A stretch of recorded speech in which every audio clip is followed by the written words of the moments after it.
दोस्तों आपका स्वागत है भारत स्टडी पॉइंट में। हम पढ़ाएंगे आज आपको chapter number 2 these are welcome, जो हम पढ़ चुके थे। हम पढ़ेंगे मोनरा के बारे में। मोनरा क्या होता है वैसे पहले मोनरा को पढ़ लेते हैं। नेक्स्ट क्लास हमने डिस्कस किया था प्रीवियस क्लास में कि मोनरा सर्वव्यापी होता है, सब पाया जाता है। ठीक है, ये कम तापमान पर अधिक तापमान पाए जाते हैं। ठीक है, इसके अलावा मोनरा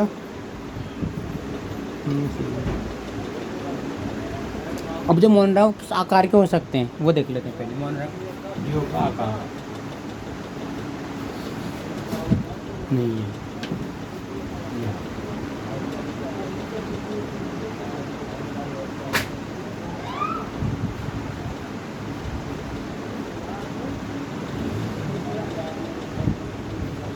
हम पढ़ने वाला है मोनेरा के जीवों का मतलब आकार होता क्या है।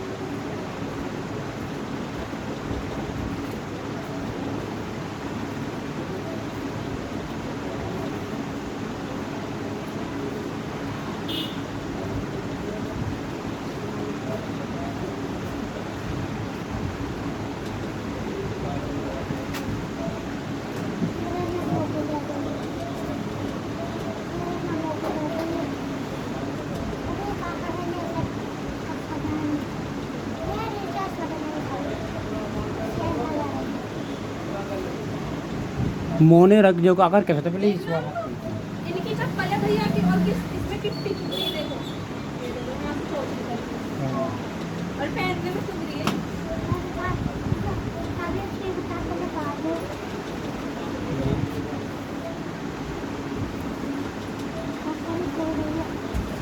बताओ ये कैसे चुभरी, इसमें नहीं पता ही चली गई। और पैर दिखाना बोला नहीं चला, बोला गंदा हो गया मेरा।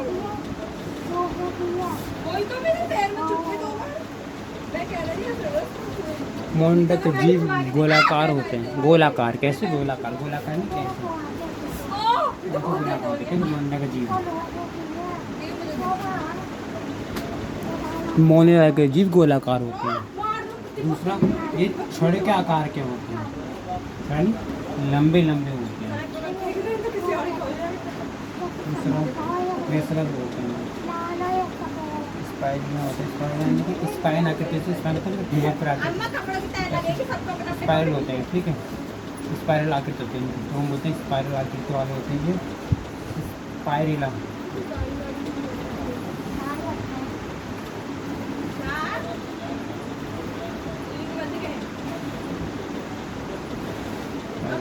इंडिया से तो टाइम देखना आएगा ना, बुढ़ापा आ जाएगा। मैंने देख रही थी। अब क्या हुआ, ये क्या होगा, क्या होगा? यानी कि कुल मिला के मोनेरा के जीव गोलाकार होते हैं, छड़ के आकार के होते हैं, बड़े बड़े टाइप के होते हैं।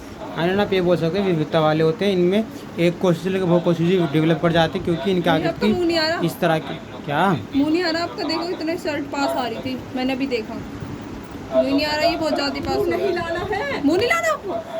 अरे आवाज़ आनी चाहिए बस। कुल मिला के मोनेरा के जो आकार होते हैं, मोनेरा के आकार कैसे तक मोनेरा के जीव छड़ आकार के होते हैं, लंबे लंबे होते हैं। इनका आकार स्पाइरोना स्पाइन जैसा थोड़ा मुड़ा हुआ होता है। इसके अलावा मोनेरा के जीव होते हैं वो विविधता वाले होते हैं। इनमें उपाच्य क्रियाएं होती हैं। उपाच्य क्रिया समझते हैं? उपाच्य क्रिया ऐसी क्रियाएं होती हैं जिन क्रियाओं से अपनी मेटाबॉलिज्म करते हैं, मेटाबॉलिज्म करते हैं। इनके अंदर डाइजेशन वगैरह होता है। इनके अंदर पूरी तंत्र इतना डेवलप नहीं होता, बट इनके अंदर नर्वस सिस्टम वगैरह तो होता है, नहीं होता है बट इतना नहीं दिखाता। कुल मिलाकर आप समझ सकते कि मोनेरा के जीव पहले प्रथम इस धरती पाए थे। जो जीव पहले जल वाले थे, दूसरे वो स्थल और सब फैल गए। ओके, तो ये मोनेरा की पूरी कहानी कि मोनेरा किस तरह किस पूरी संसार में विविधता वाला लेके बैठा पड़ा है। ठीक है, तो मोनेरा तो मोनेरा क्या होता है? मोनेरा के जीवों का आकार गोलाकार, छड़ाकार, स्पाइरल टाइप का होता है। यानी मोनेरा के जीव छड़ाकार के होते हैं, गोलाकार होते हैं, स्पाइरल टाइप के होते हैं। ठीक है, कुल मिला के हमें समझिए। दूसरा, क्या मोनेरा के जीव पाया सकते हैं? सर्वव्यापी होते हैं। मोनेरा के जीव कितने होते हैं? मोनेरा की जो संख्या अनिश्चित है, कहीं पाया जाती है। ठीक है, ओके, तो मोनेरा क्लियर हो गया। कुल मिला के मोनेरा एक कोश के जीवों का जगत है।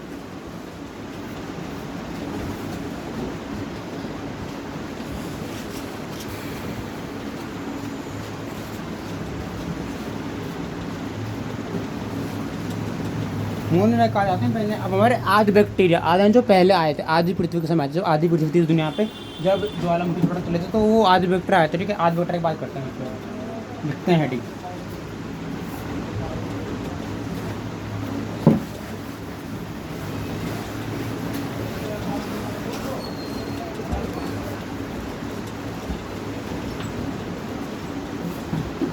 आध बैक्टीरिया क्या होता है? आध बैक्टीरिया को बड़े सोचते हैं, लिखने पे बड़े बड़े अक्षर होंगे।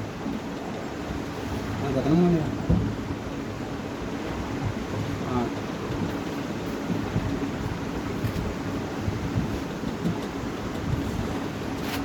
आध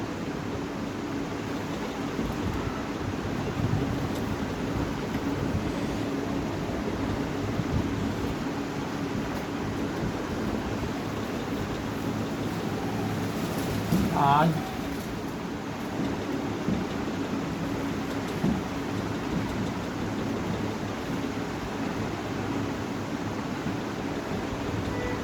आज बैक्टीरिया क्या होते हैं वो बात करते हैं। आज बैक्टीरिया जो सबसे पहले होते हैं, ठीक है। अगर ये बैक्टीरिया, अब मैं कुछ एग्जांपल ले रहा हूँ बैक्टीरिया के नाम जिसमें हम उनके अर्थ से उनके नाम की सब्जेक्ट लेते हैं। जैसे मैंने वर्ल्ड में आने वाले बैक्टीरिया के नाम दे रहे थे, पहले बैक्टीरिया कौन कौन से में आते हैं। अभी आने वाले जीवाणु जो होंगे वो कौन से होंगे, जीवाणु का नाम लिखना होता है। जीवाणु जीवाणु इसमें थर्मो एजिडोफिल्स, क्या थर्मो एजिडोफिल्स यहाँ लिखते हैं, यहाँ लिखते हैं इसका नाम।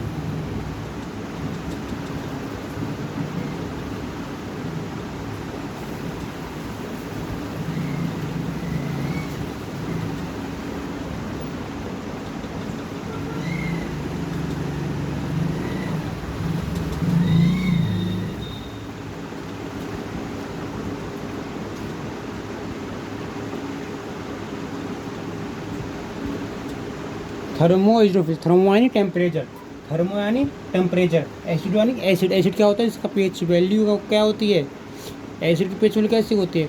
कम होती है, तो वो हाई टेम्परेचर क्रिएट करता है। वैसे थर्मो एजिडोफिल्स में जो थर्मो है वो टेम्परेचर को शो कर रहा है, एसिडो एसिड को शो कर रहा है कि भाई साहब एसिड कैसा है। फिल्स यानी उसमें रहने वाले जीव, ठीक है। इसमें मिथेनोजन वगैरह भी आ जाते हैं, इसमें मिथेनोजन आते हैं। मिथेनोजन क्या होते हैं? हेलोफिल्स। अगर आप ये बोलोगे कोई जीवाणु बहुत ज़्यादा लवड़ी अवस्था में आती है तो उसको बोलते हैं हम हेलोफिल्स। क्या बोलते हैं? हेलोफिल्स। सो टू वेट इज डिस्कस, कुछ हम कुछ मुँह से बोले तो कुछ कर लेते हैं। फर्स्ट चीज आपको याद रखनी है, यहाँ से समझ लो कि आध बैक्टीरिया क्या होता है। आध बैक्टीरिया जो आधी प्रजाति सबसे पहले आए थे, ये जीवों में माइकोप्लाज्मा भी आता है, जिनमें हम बोलते हैं जो बिना वायु के जीवित हो सकता है, माइकोप्लाज्मा, ठीक है। इसके पास एक पावर लिविंग सेल, ठीक है। तब जीवाणु में थर्मोइजोफिल्स है। थर्मोइजोफिल्स यानी कि ये थर्मोइजोफिल्स वाले क्या बैक्टीरिया जीवित कोशिका है? हाँ, बैक्टीरिया जीवित कोशिका है, क्योंकि जीवित कोशिका को तभी तो वो नया जीव बना सकते, तो बैक्टीरिया की जीवित कोशिका होती है, ध्यान रखने बात, ठीक है। दूसरा थर्मोइजोफिल्स। थर्मोइजोफिल्स कौन होता है? थर्मो एंड टेम्परेचर, जो टेम्परेचर को मेंटेन करते हैं, जो टेम्परेचर को मेंटेन करते हैं, यानी टेम्परेचर को मेंटेन करना है, इस बनाना है। इसके अलावा कुछ हेलोफिल्स। हेलोफिल्स होते हैं हेलो यानी लवड़, लवड़ यानी नमक, नमक यानी हेलोफिल्स, तो इसमें नमक का बात आ रही, तो हेलोफिल्स यानी लवड़े जीव, लवड़े चीज़ें पाए जाते हैं, ठीक है। उसके अलावा तुम्हारे कुछ मेथनोजन होते हैं जो कि पशु की आंत में पाए जाते हैं, उनकी गट में पाए जाते हैं। गट यानी जहाँ पे जैसे हमारी गट है, जहाँ उनका भोजन डाइजेस्ट, जहाँ से उनको होते हैं गट यानी गट यानी उनका पेट वाला पार्ट जो है उसमें पाया जाता है, ठीक है, बहुत ज़्यादा ये हमारे लाभदायक होते हैं।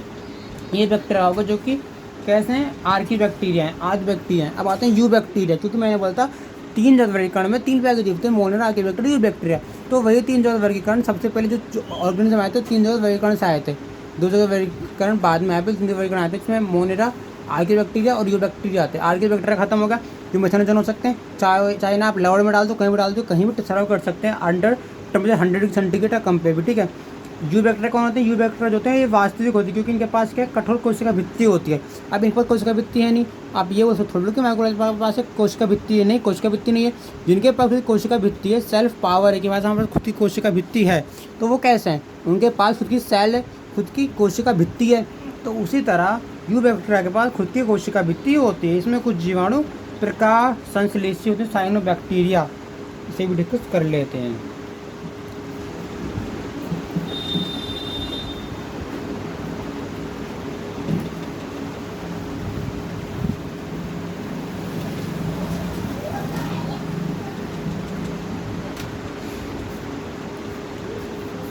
तो हम बात करते हैं अभी यू बैक्टीरिया के बारे में। यू यानी आर की बैक्टीरिया, जो आर के पहला है तो प्रो, बाद में कौन है? यू। तो यू बैक्टीरिया में यूकेरियोट हाथों चुके बहुकोशिकीय होते हैं, जो कि प्रोकैरियोट से के बाद बने होते हैं, उन्हें बोलते हैं यू बैक्टीरिया यूकेरियोट्स, ठीक है। ये यू केंद्रीय सुकेंद्रीय कोशिका होती है, जो आप बोल सकते हो। मतलब यूकेरियोट्स की यू बैक्टीरिया की तरह चलो यू यू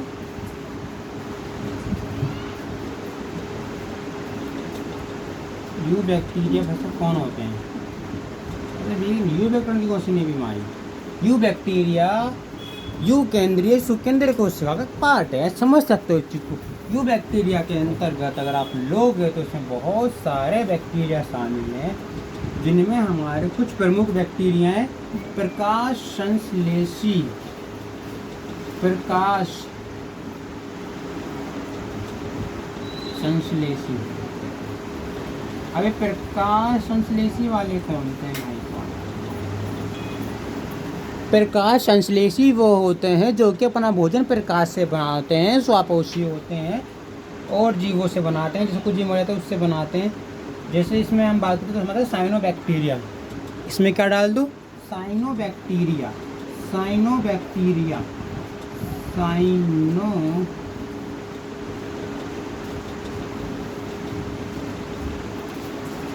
साइनोबैक्टीरिया।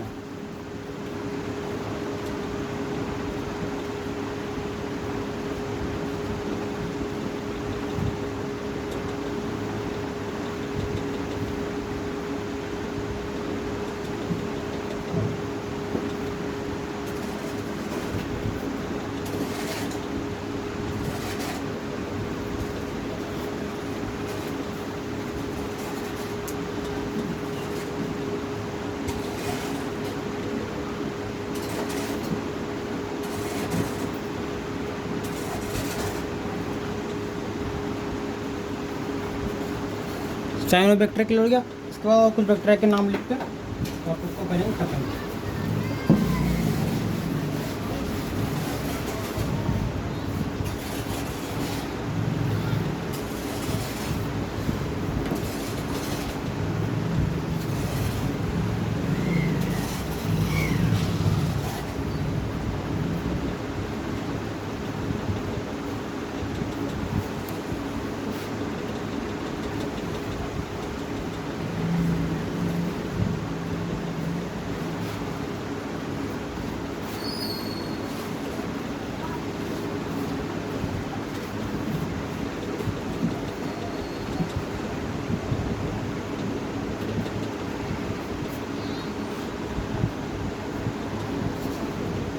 जैसे एनाबीना नॉस्टिक, ये क्या होते हैं? नाइट्रोजन को स्थिर करते हैं। ये भी इसका प्रकार है यू बैक्टीरिया। यू बैक्टीरिया में एनाबीना और नॉस्टिक भी आता है। कौन आगे भाई साहब? हाँ देख लेते हैं आपको।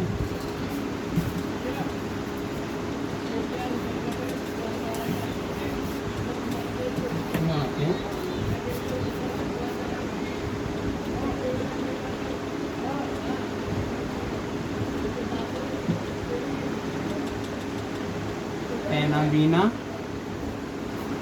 यू केंद्रीय कोशिका में यू जो वो होते हैं जिनमें यूकेरियोट वाले जो होते हैं, जो यू बैक्टीरिया होते हैं, यू बैक्टीरिया में तो आते हैं आपके एनाबीना नोस्टिक, जो कि नाइट्रोजन को स्थिर करते हैं ताकि नाइट्रोजन भूमि को मिल सके, ठीक है। तो ये भोजन बना रहे, ये भोजन के ऊपर नाइट्रोजन को ले रहे हैं और उसे स्थिरीकरण कर रहे हैं, बैलेंस कर रहे हैं और भूमि में समा रहे हैं। कुल मिला के ये बोल सकते हो आपने, तो स्वापोषी है, ठीक है। तो ये एनाबीना हो गया, ये नॉस्टिक हो गया, नॉस्टिक है,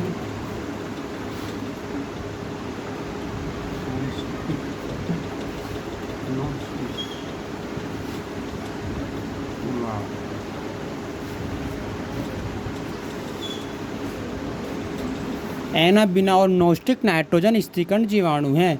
एनाबीना और नॉस्टिक नाइट्रोजन स्थिरीकरण जीवाणु हैं, जिनको हम क्या बोलते हैं कुल मिला के?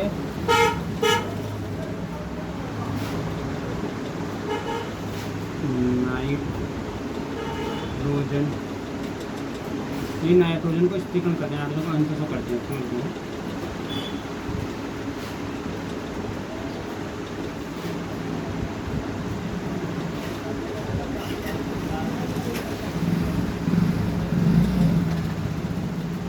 एनाबीना और नॉस्टिक यू बैक्टीरिया में नाइट्रोजन को बैलेंस करते हैं, ठीक है। योगिक नाइट्रोजन स्थिरीकरण जीवाणु। दूसरे क्या थे, इससे पहले वाले जो थे वो भाई अलग ही थे, वो साइनोबैक्टीरिया थे, जो कि क्या कर रहे थे, भूमि में समा के अपना काम कर रहे थे।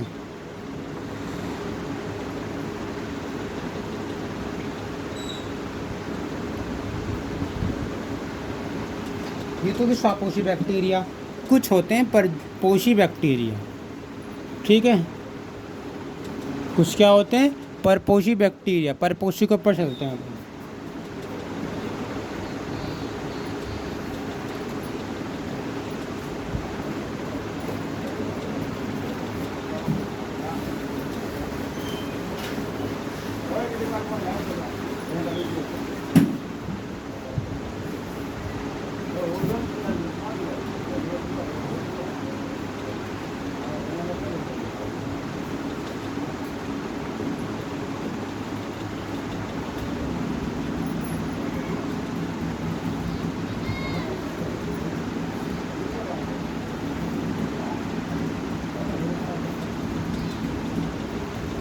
परपोषी जीवाणु की बात करते हैं हम। परपोषी जीवाणु तो ये जो होते हैं दूध से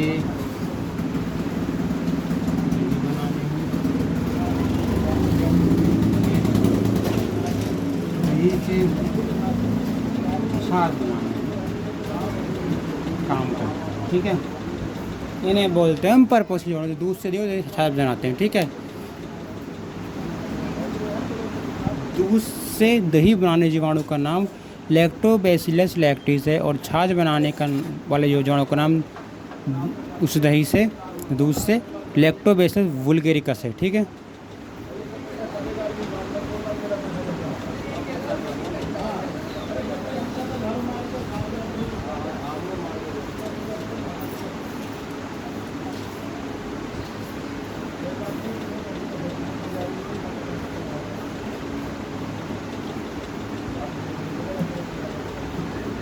माइकोप्लाज्मा बिना ऑक्सीजन के सर्वाइव करती है, और ये जो माइकोप्लाज्मा जो होते हैं ना, जो बिना ऑक्सीजन सर्वाइव करती है, ये माइकोप्लाज्मा के पास कोशिका भित्ति नहीं होती। ये कुछ में रोग कारक करती है, जिसमें पैथोजन बोलते हैं। पैथोजन जो रोग क्रिएट करते हैं, रोग उत्पन्न करते हैं, ठीक है। पैथोजन वो होते हैं।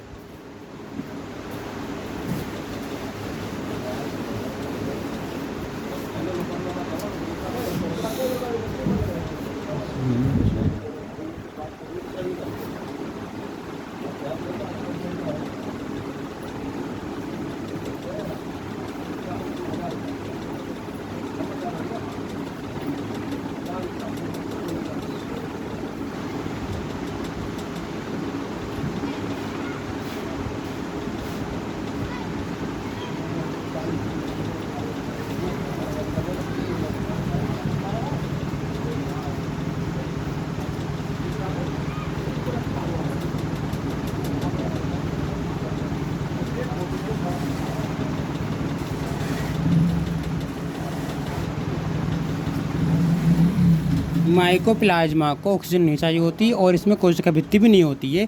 पैथोजन के द्वारा रोग उत्पन्न, इसमें पैथोजन होते हैं जो रोग उत्पन्न करते हैं, ठीक है। तो टॉपिक क्लियर, ओके। मिलते हैं पार्ट 3 में, जिसमें हम प्रोटिस्टॉक पढ़ाएंगे।